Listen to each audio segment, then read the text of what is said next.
there's been some filing delays at Supermicro, some differences of opinion in terms of the auditor and the management team, and essentially the auditor resigned due to quote-unquote integrity issues with the management team there.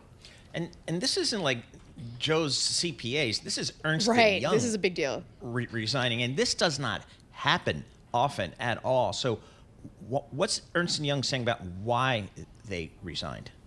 Well, you know, in the AK filing, essentially Ernst Young is saying that there were some differences of opinion, and they didn't think that there was enough transparency from the auditor committee, as well as integrity issues from the auditor committee.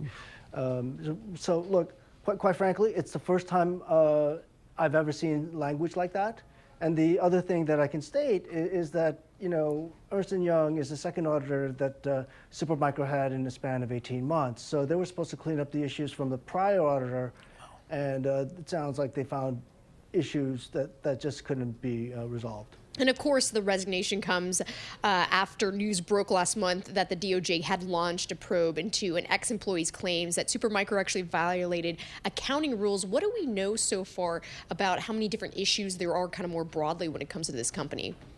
Yeah, so not much news has come out of the DOJ probe, but it is bringing up some older issues that caused their delisting roughly 3 to 4 years back.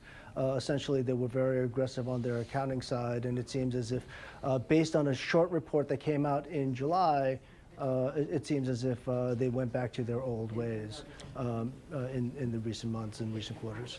Woo, just as an outside observer here, I see a story like this and I say, I need change at the board level and I need change in the C-suite level. Are you hearing calls from some of their shareholders for some types of moves like that? Well, that's how we titled our React report. It's like, look, Supermicro needs more than an auditor change to fix this.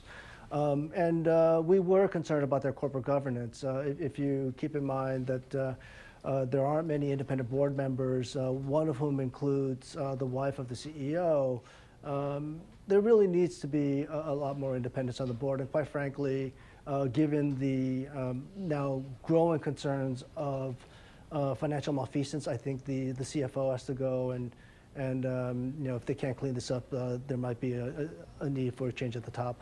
Paul mentioned the stocks being that we've been seeing in it so far today, down over 30%, on pace for its worst day since October of 2018. From a technical perspective, how much more pain do you think there is to run here?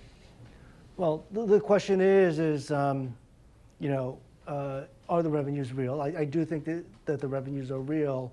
I don't know how real the profitability may be, right? Because there are multiple ways to probably manipulate the numbers. The one thing that we wrote is that you know, the near-term deals are probably intact because it's really tough to switch vendors for an AI deal. But longer term, there are going to be downs in terms of order activity and working with Supermicro. So it's going to be the future outlook going forward that could be at risk and could drive the stock going forward.